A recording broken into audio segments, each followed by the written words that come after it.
Fala pessoal, sejam bem-vindos a mais um vídeo aqui do meu canal. Para quem não me conhece, meu nome é Matheus Ornella, sou jornalista e comentarista de esportes americanos.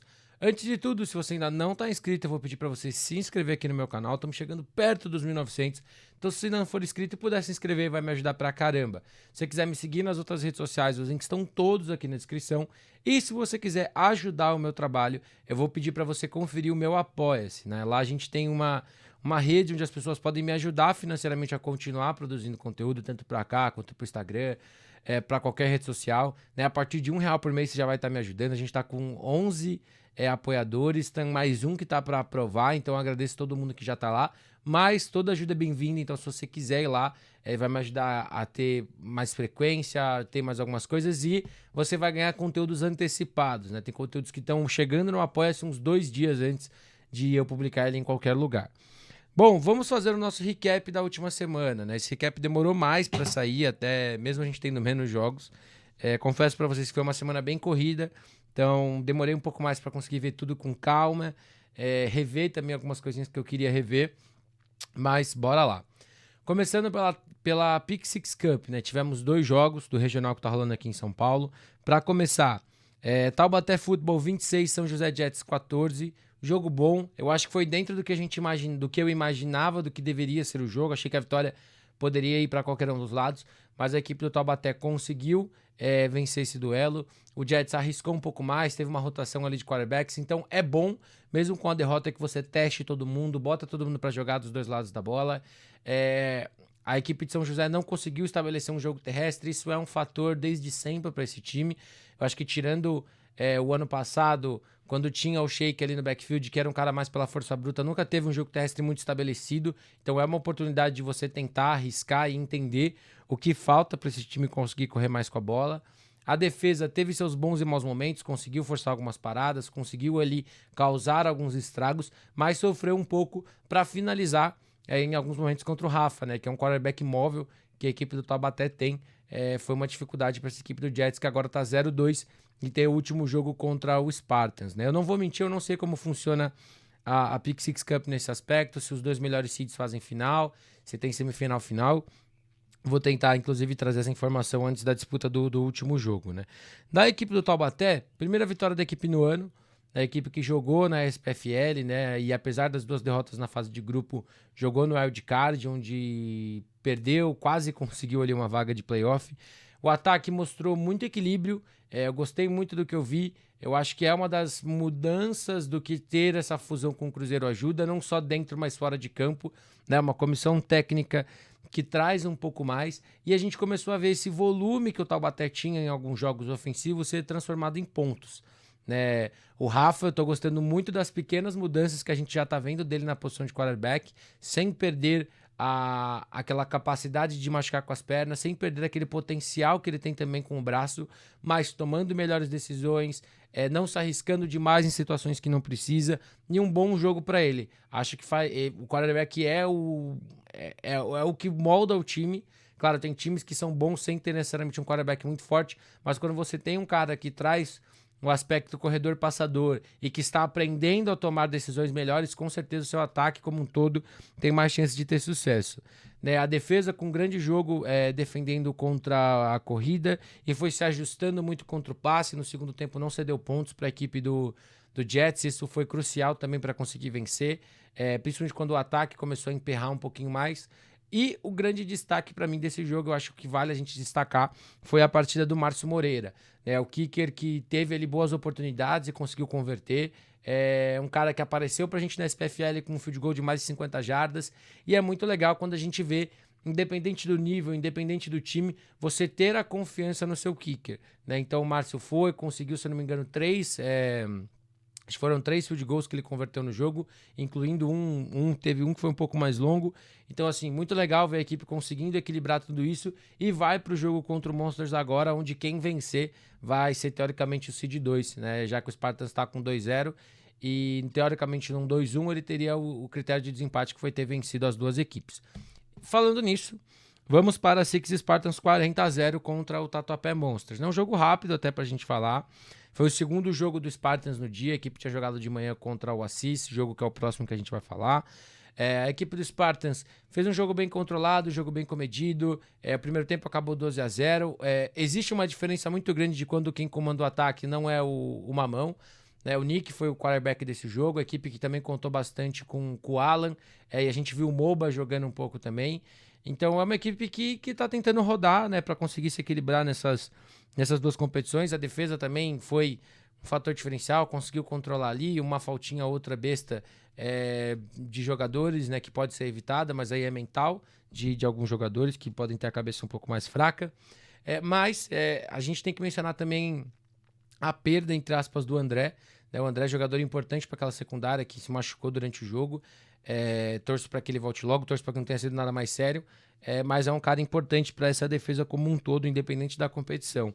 Da equipe do Monsters, eu acho que ataque e defesa tiveram seus momentinhos ali de conseguir uma jogada ou outra, pô, roda uma jogadinha legal no ataque, a defesa conseguiu uma parada, mas no geral a equipe foi dominada e acho que o 40-0 fala muito sobre isso. Né? É um time em formação, né, pós-SPFL, perdeu mais gente do que já tinha perdido no ano passado, então é um time que está se reformulando mais uma vez e vai ter um jogo bom agora contra o Taubaté. Acho que vai ser um desafio muito legal para as duas equipes pra gente ver.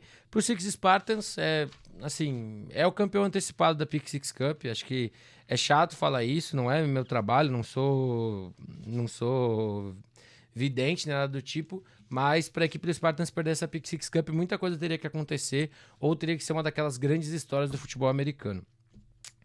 Seguindo com o Spartans, mas agora indo para o Brasileirão, Spartans 84-6 no Assis Captains, jogo pelo Brasileirão D2, jogo que confirmou o Spartans como Seed 1. Eu acho que precisa. Eu lembro nas anotações de ter falado o quanto precisava, conseguiu e passou por muito, não perde esse Seed 1 de forma nenhuma. Talvez tenha olhado para esse saldo porque o Ocelote jogava tarde, então queria ter uma gordura ali para se garantir.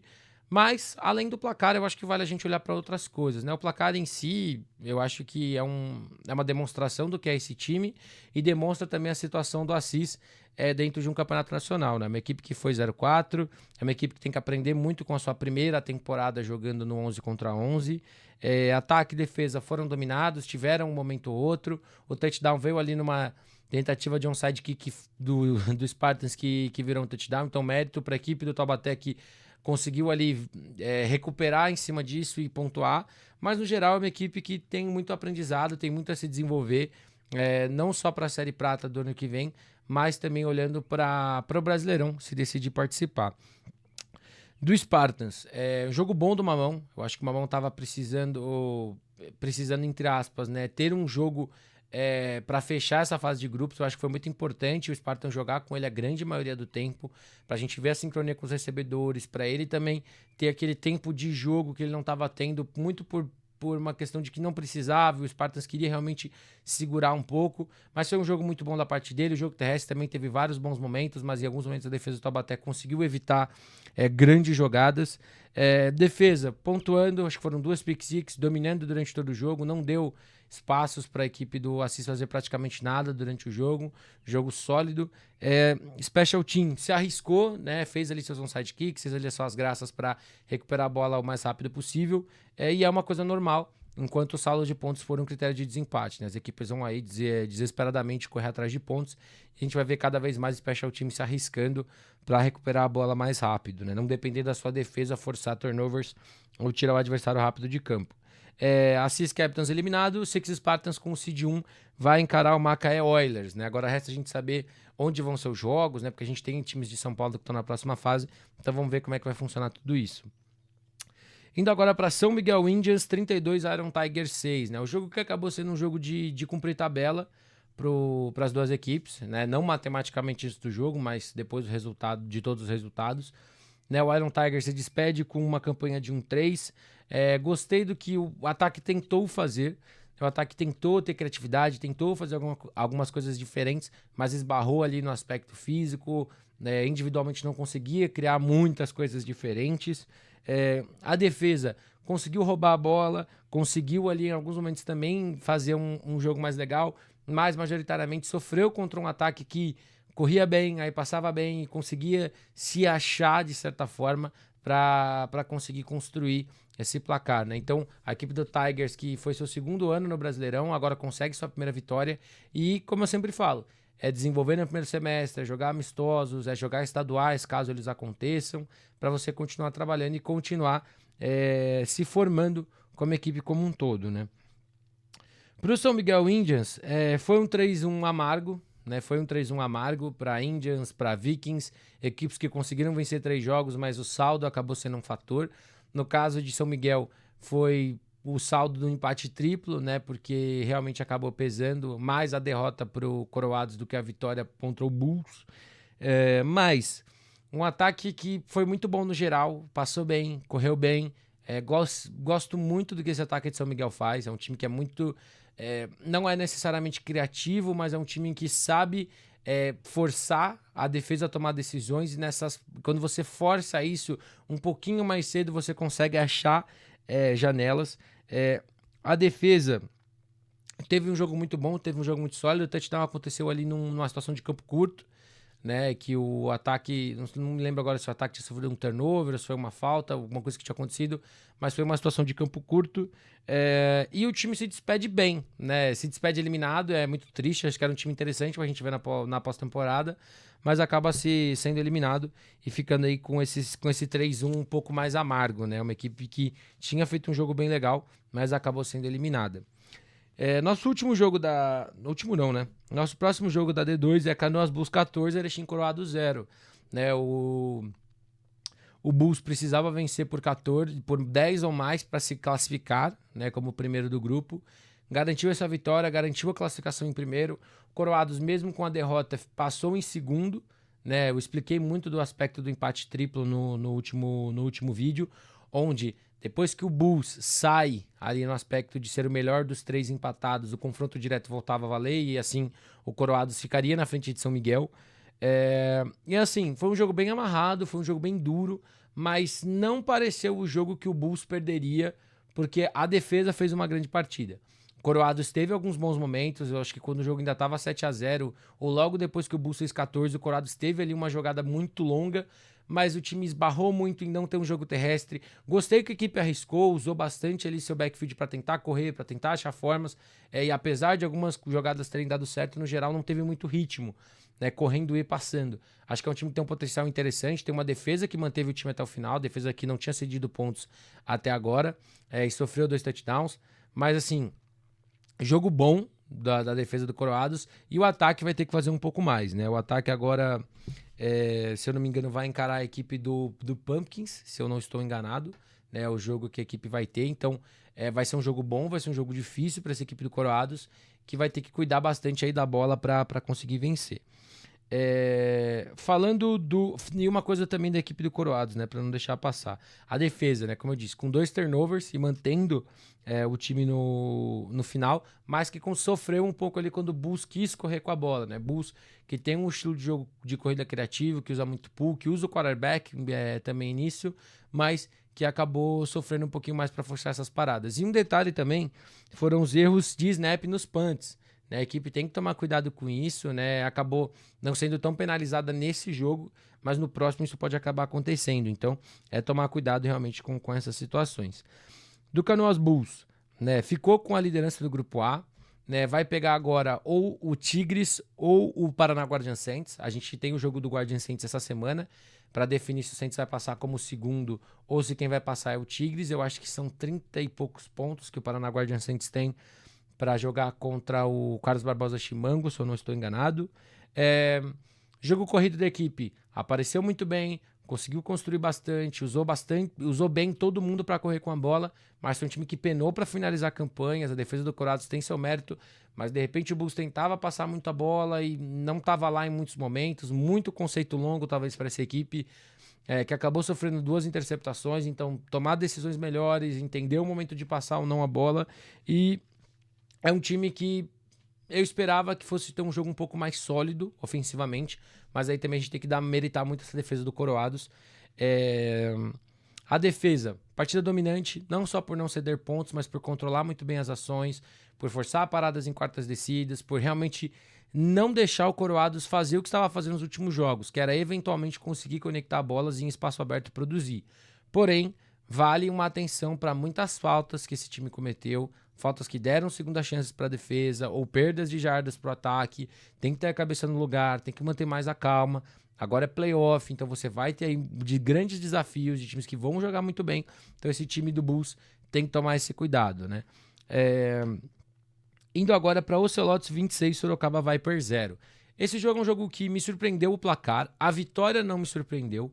Eu achava que o Ocelotes era favorito. Eu achava que o Vipers tinha condições de fazer um jogo parelho e talvez até vencer. Não vencer pelo tanto de pontos que precisava, que era 18, mas tinha condições de vencer para conseguir surpreender, por assim dizer. Mas é um jogo muito estranho. Não entendi o que a comissão técnica do Vipers quis fazer, começando o jogo com formações pesadas.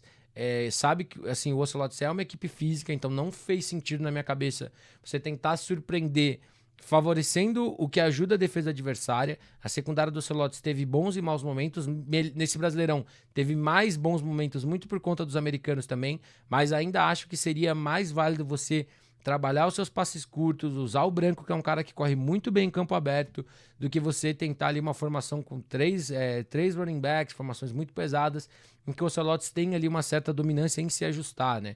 Quando a gente fala, até olhando em treinamento, a defesa treina contra um ataque que corre muito, né? Que tem muitos aspectos correndo com a bola. Então, foi uma decisão arriscada que não se pagou, né? O Ocelotes começou bem, o Ocelotes começou pontuando cedo. Quando o Vipers tentou mudar um pouco mais, já precisava correr atrás do placar, né? E aí acaba se tornando uma situação diferente. Sofreu ali turnovers também tentando, mas eu acho que são situações diferentes e são aprendizados para essa comissão técnica do Sorocaba Vipers, né? Se eu não estou enganado, eu acho que é o primeiro ano do Vamp efetivamente na comissão, então eu acho que é um aprendizado para ele, que era quarterback também, né? Então é um cara que tem muita vivência de campo para se ajustar. A defesa, bons e maus momentos, mas penou contra um time físico. Mais uma vez, a equipe do Ocelotes conseguiu impor a sua fisicalidade nas trincheiras no ataque. Conseguiu passar bem a bola em alguns momentos. A defesa até teve, se eu não me engano, acho que teve uma interceptação ou duas, mas não foi suficiente. O Vipers fecha 2-2. E mais uma vez a equipe batendo na trave para conseguir uma vaguinha aí nos playoffs. Da equipe do Ocelotes, jogo sólido mais uma vez, acho que era o jogo que a equipe precisava, fez o que tinha que fazer, jogou tranquilo, deram mais um jogo bom dele passando a bola. Não foram só rosas, mas mais um jogo bom, conectando boas janelas. Vai ser importante se ele conseguir manter isso agora para os playoffs. Não perde a característica de um time que corre bem, que usa muito de play action, mas a gente não pode deixar de destacar o efeito dos dois americanos na equipe, tanto no ataque quanto na defesa, né? O Miles e o... me fugiu o nome do irmão dele, mas assim, jogaram muito bem, tiveram seu papel no ataque, tiveram seu papel na defesa. Então um time que não é tão acostumado a usar gringos, né? O Ocelotes realmente surpreendeu a gente, porque no começo do ano teve o Aaron Fever, agora trouxe o Miles e o Nolan, então assim, e eles se acharam no ataque, tanto para receber passes, se acharam na defesa para forçar interceptações, para roubar a bola ali com uma defesa que também já força muito o erro do adversário, e são dois caras que vão ser importantes para a equipe do Ocelotes, né? Mas a equipe também tem que ter o aprendizado, né, de que esses caras, eles, de certa forma, eles são parte do time, né? Mas você também vai ter que sempre achar soluções ali, porque, mais uma vez, o Ocelotes não é um time que costuma trazer esses americanos, né? Não é um time que investe tanto em jogadores internacionais. Então vamos ver se essa vai ser uma tendência para o Ocelotes agora, trazer esses caras aí que possam dobrar, ou o que o time tem para fazer. Mas são caras que estão jogando muita bola, indiscutivelmente, dois jogadores que estão fazendo a diferença para essa equipe. Importante falar também, a equipe jogou com o Zuki no segundo tempo, quarterback reserva, teve um passe para touchdown, fez um jogo sólido, um jogo interessante. Eu acho que ele não traz as mesmas características que o Deron traz, mas tem ali um elemento de ser um passador interessante. Então é legal a gente ver aí no último jogo da fase de grupos a equipe dando uma rodagem para ele também. Roubou a bola algumas vezes com a defesa, jogo muito bom, jogo muito limpo, e se ajustou ao que o Vipers quis fazer, né? Eu acho que aquele modelo pesado ajudou muito a sua defesa, e também quando o Vipers tentou passar mais a bola, tentou fazer coisas diferentes, a defesa estava pronta e a defesa se preparou. A equipe do Ocelotes agora pega o Avengers, né? Então assim, jogo bom, As duas equipes tiveram um grande jogo na SPFL, foi uma vitória do Ocelotes, acho que por 1 ponto, se eu não me engano. Então, expectativa de um grande jogo. Indo agora para os jogos da D1, né? Tivemos 5 jogos da D1 nesse final de semana. D1 que também encerrou sua fase de grupos. Tivemos todos os classificados, né? Do 1 ao 8. Teremos Galo Futebol Americano contra a equipe do Flamengo. Teremos Curitiba Crocodiles contra Corinthians Steamrollers. Rio Preto Vailers contra Brown Spiders. E teremos RFA contra Guarulhos Rhinos, né? Vai ter vídeo aí falando de todos esses jogos, mas vamos começar falando pelas partidas, né? Começando pelo jogo do sábado, RFA 40-3 contra o Tritões, né? Tritões eliminado, a equipe começou com uma vitória contra o Imperadores, mas depois não conseguiu jogar bem mais nenhum jogo. Contra o Flamengo até teve um jogo ali mais parelho, que foi até o final, mas também foi só no quarto período. Os últimos 2 jogos da equipe foram muito complicados, né? Contra o Galo e agora jogando em casa contra a RFA. Apesar de um primeiro tempo até parelho, né? Onde a partida, se eu não me engano, o primeiro tempo acabou acho que 13-2 ou 13-3 ou 14-3, alguma coisa assim. O ataque não respondeu e eventualmente a defesa foi cedendo espaços, né? Não foi conseguindo segurar a RFA, né? Um time que cometeu muitas faltas nesse jogo, 100 jardas em falta, praticamente um campo para Rio Futebol Academy só em faltas, para que o Tritões cedeu.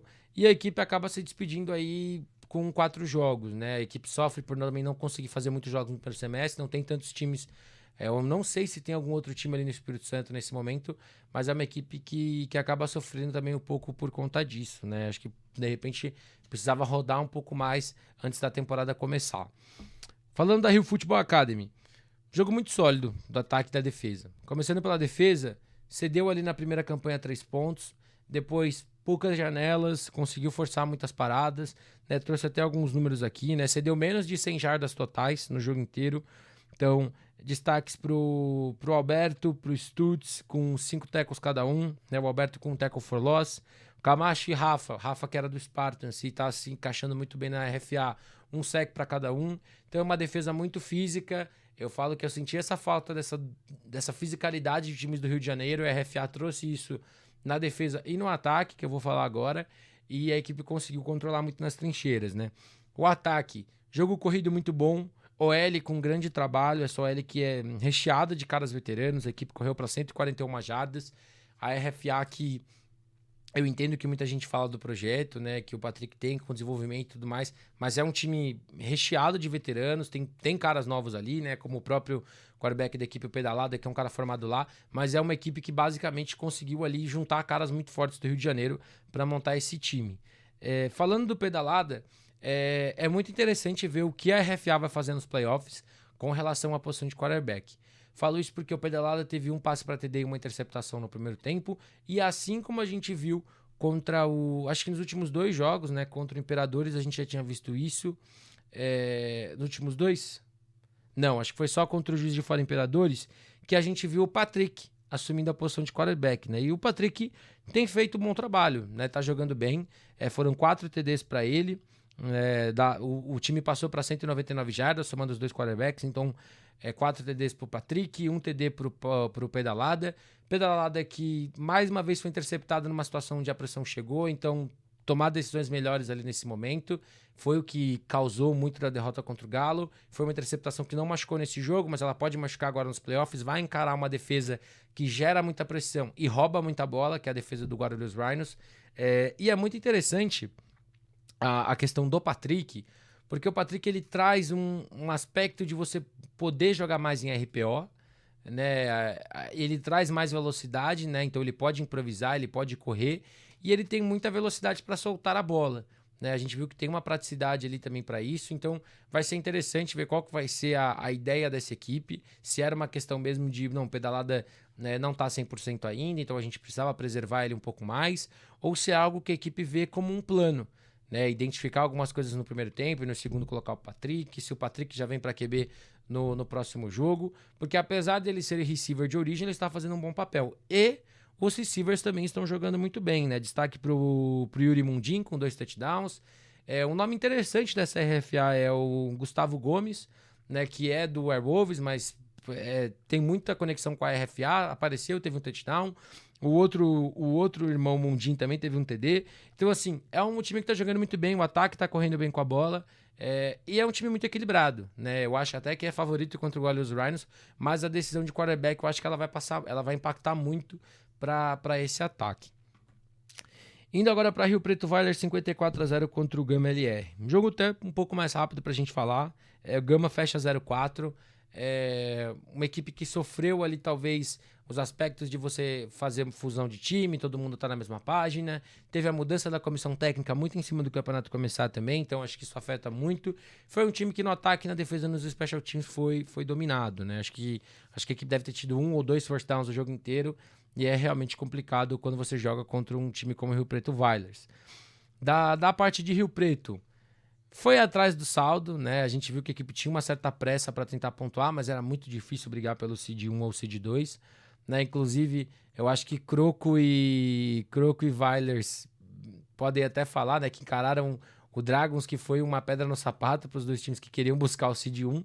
Né? O Dragons realmente conseguiu, apesar de 3 derrotas, fazer sempre jogos muito parelhos e complicar as partidas.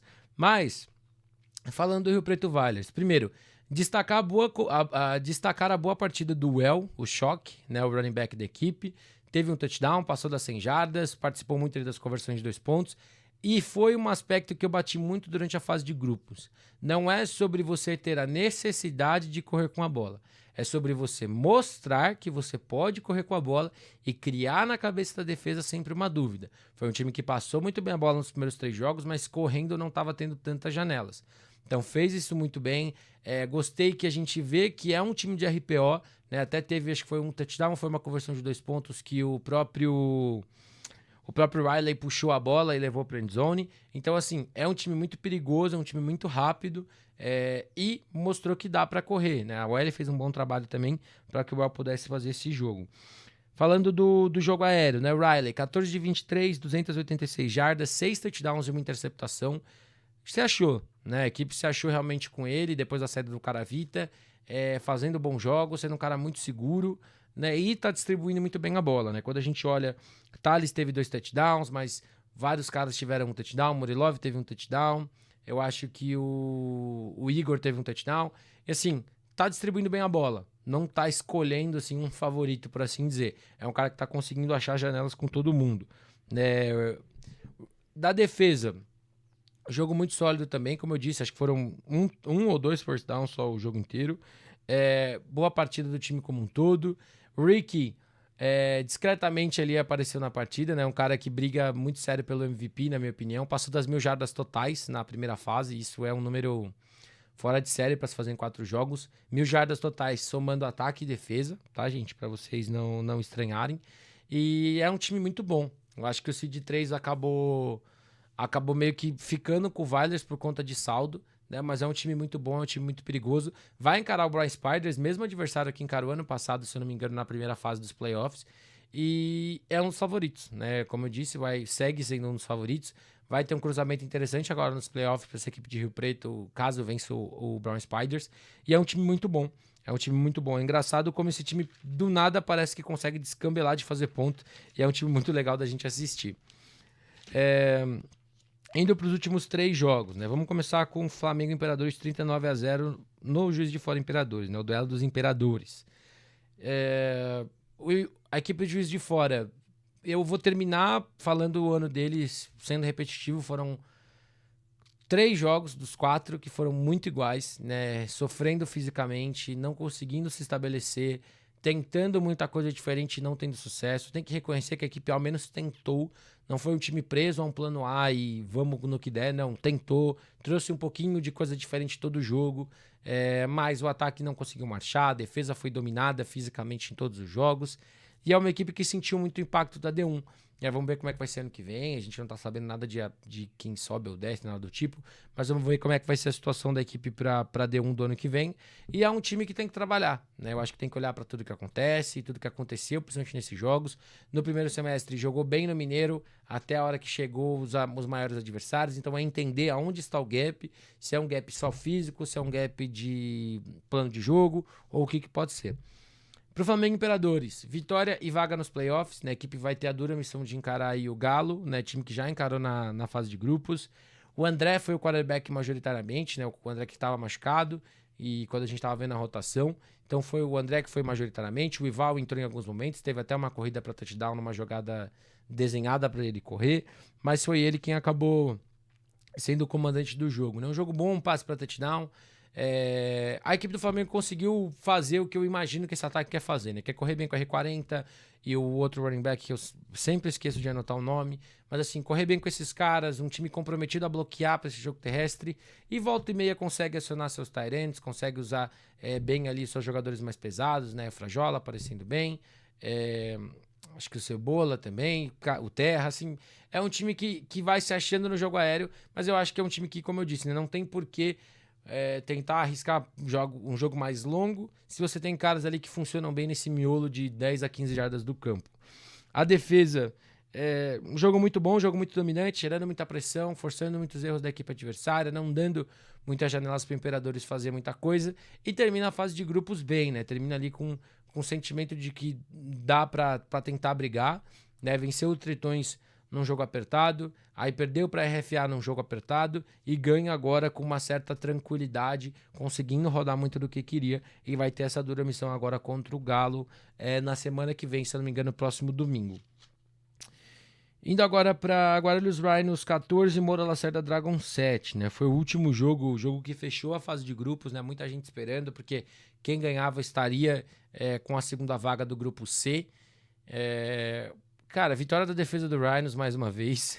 Essa defesa que realmente jogou muita bola na grande maioria dos jogos. Eu até peguei aqui alguns números pra gente falar. Foram 9 tackles for loss, 7 passes desviados, 3 turnovers forçados e um TD. Né, TD que veio do Leleco ali depois do fumble forçado pelo Vinão. Né, destaques para essa defesa. É difícil destacar uma pessoa só, ou 2, 3, mas vou ser injusto e vou fazer isso. Gasparotto, dos 5 tackles dele, 4 foram for loss, mais um fruto desse Rhinos Academy. Vinão, 6 tackles, sendo 3 deles for loss e o fumble forçado, cara dominante. Não falei muito sobre seleção brasileira, mas esse era um cara que eu achei que tinha que ter entrado naquele grupo de linebackers, mesmo sendo um grupo muito bom. Eu gostava muito do Vinão, achava que era um cara muito legal que poderia ter pintado na seleção, inclusive. Valério jogando bem ali, acho que foram 2 ou 3 passes desviados, é um cara que perde poucos tecos, então uma adição importante para essa secundária. Jogador aí veterano também que veio do Palmeiras. E assim, a defesa garantiu, né? Não só pelo touchdown, mas porque fez um jogo muito bom, um jogo muito sólido. Parou o Dragons ali na red zone, das 3 oportunidades, parou em 2. Inclusive tinha parado uma e teve que voltar para campo e na sequência tomou o TD. Então, é o que eu sempre falo. Faltou tempo para descansar, faltou tempo para conversar, faltou tempo para se ajustar. E nessa oportunidade o Dragons tirou proveito e capitalizou. Do ataque do Rhinos, Catulo, dentro do que a gente tem visto no Brasileirão, boas conexões, mas aí comete alguns errinhos. A interceptação foi uma interceptação bem ruim, né? Ele realmente forçou uma bola ali contra 2 marcadores e foi interceptado. Quase tomou uma interceptação, acho que um pouco antes dessa que ele sofreu, ele quase tinha sofrido uma. Mas foi um jogo onde ele passou bem, vamos dizer assim, né? Acho que foi um jogo muito seguro, 18-27, se eu não me engano. Jogo bem seguro dele. O problema é que esses errinhos aí, eles estão vindo em momentos ruins e o ataque não tá conseguindo ritmar tanto, né? Quando tem boas oportunidades, conseguiu capitalizar com o Jesus, né? Mas acho que falta um pouco mais e vai precisar de um pouco mais para vencer uma RFA, que vai ser um grande adversário. Para fechar do Rhinos, eu queria destacar o jogo do Jesus, né? Eu bati muito na tecla dos caras novos, de que esse time tem esse sangue novo, está se desenvolvendo, mas o veterano realmente assumiu a responsabilidade nesse jogo. Foram 7 recepções, foram mais de 100 jardas e um touchdown. E como eu tinha falado algumas semanas atrás desse estilo de jogo, se você para ver o jogo, o Jesus foi comendo de pouco em pouco, passe curto para garantir primeira descida, situação ali para ganhar suas 6, 7 ou 10 jardas e de repente consegue pegar uma bola, tem bons bloqueios e vai para a endzone. É um cara muito crucial. O Rhinos precisa também que os veteranos deem esse próximo passo no ataque para que o time possa ser competitivo e ter realmente ali de caras mais novos e mais velhos tendo um grande desempenho, e o Jesus foi fundamental, né? Um cara com uma história gigante dentro do FABR, conseguiu ser importante aí para a equipe vencer o jogo. Do Dragons, 3 turnovers sofridos no ataque, 1 de 3 na Red Zone. A Red Zone que foi uma montanha-russa para esse time, né? Foi um fator contra o Croco, foi um fator hoje, e eu acho que a equipe precisa trabalhar isso um pouco melhor. Rodou 3 quarterbacks, conseguiu 12 de 42 em passes. Eu acho que é muito passe para um time que seria primariamente corredor, né? Jogo corrido que não funcionou, então isso justifica muito desses passes. Mas majoritariamente Renatinho, mas a equipe mais uma vez rodou 3 caras diferentes, tentando achar ali sua fórmula, não conseguiu. Klaus saiu zerado do jogo, recebendo, acho que foram 10 tentativas de passe na direção dele, nenhum convertido. Faz diferença, porque é um cara que uma vez que recebe um passe em campo aberto consegue fazer estrago. Destaque para a partida do Heron, mais de 100 jardas para ele recebendo, mais de 200 jardas se a gente contar as jardas de retorno. Um cara veteranaço também, que somou muito com essa equipe do Dragons nesse ano. Mas foi um ataque que sofreu muito exatamente por não conseguir correr com a bola. Eu acho que Tortorella e Marvir tinham um potencial gigante, mas a OL não conseguiu jogar bem, eles também não conseguiram tirar um pouquinho mais. Isso pesou muito para o time ter que ser tão aéreo. Nesse tem que ser tão aéreo, a equipe acabou penando um pouco mais. Acho que é injusto fazer comparações com o Tremesquim e o Renatinho, porque o Tremesquim, na minha opinião, estava com um jogo terrestre melhor. Então, as situações em que ele era obrigado a passar a bola eram diferentes, né? Ou a equipe podia usar mais play action para forçar erros da defesa e tudo mais. Defesa, fez seu papel, manteve o time no jogo até o final, forçou turnovers, deu ali campo para a equipe pontuar. Destacar, agora que o ano acabou, né? A gente pode destacar o a gente pode destacar o novato, Guilherme Torres, que fez uma grande partida ali no miolo da linha. É uma equipe que tem caras novos também, tem o Lucas Mello na linha defensiva, que é um cara que eu gosto, e teve acho que 3, 4 tackles no jogo. E é um time que tem um potencial muito legal, mas eu acho que faltou finalizar jogos, né? Ou finalizar quando teve mais oportunidades. Aí, por conta disso, a equipe acaba sendo eliminada aí com uma campanha de 1-3. Indo agora para a gente fechar para Brown Spiders 17, Corinthians Steelers 14. Jogo muito parelho, jogo que valia o segundo lugar do seu grupo, né? Com a vitória, o Brown Spiders garantiu o segundo lugar e vai encarar o Rio Preto Vailers. Né, o Steam com a derrota vai encarar o Curitiba Crocodiles. Foi um jogo decidido no primeiro tempo, né, em questão de pontos, né, todos os pontos aconteceram na primeira etapa. Importante a gente falar, as perdas que o Corinthians Steamrollers teve durante o jogo, Lee e Ferrari saíram durante a partida. O Ferrari eu acho que foi uma coisa um pouquinho mais séria, o Lee a gente ainda tem que ver, né? Então, assim, são duas perdas muito grandes para acontecer durante o jogo. Eu acho que o backfield do Steamrollers não tem ninguém parecido com o Ferrari, né? Isso é um problema, de certa forma, porque você não tem características parecidas para rodar o seu ataque e durante o jogo você não consegue mudar um plano de jogo tão rápido assim porque você quer correr com a bola, né? E o Ferrari é um cara muito usado em screens e passe curto, e a equipe acabou perdendo muito nesse aspecto. Com a lesão do Lee, a gente teve o Emmanuel sendo o cara que o Brian quis colocar pro ataque, né? A equipe que tem o Riveles ali, que até teve a conversão de 2 pontos para empatar no segundo quarto, mas a equipe usou com o Manuel. Gosto do que o Manuel traz pro jogo, acho que o Manuel é um menino muito novo, tem 18 anos só, e assim, são as dores do crescimento que o Emmanuel vai ter jogo após jogo. Teve uma interceptação, depois voltou e teve um touchdown. No segundo tempo, teve seus bons e maus momentos. No final, sofreu o fumble que causou a derrota. Até falei que é uma situação que é literalmente uma situação de crescimento para o jogador. Né? Eu acho que um menino de 18 anos, a gente não pode nem tacar flor e nem tacar pedra. Acho que faz parte do processo de crescimento. Ele conseguiu, de certa forma, dar uma condição, né, para a equipe vencer e acabou sofrendo esse fumble. Eu acho que é normal, ele tem que se responsabilizar do acontecido, mas eu acho que é normal que esses erros e acertos apareçam, e é parte do desenvolvimento dele. Né? A defesa fez um jogo bom, a defesa manteve o estilo até o final, eu acho que a gente tem que reconhecer isso.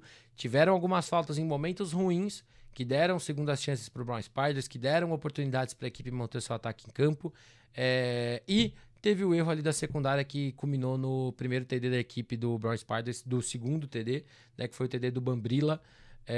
Sempre confundo, mas assim, uma jogada em que o Julian fez uma movimentação ali com o seu running back, a defesa comprou errado e ele acabou tendo espaço para conseguir esse TD.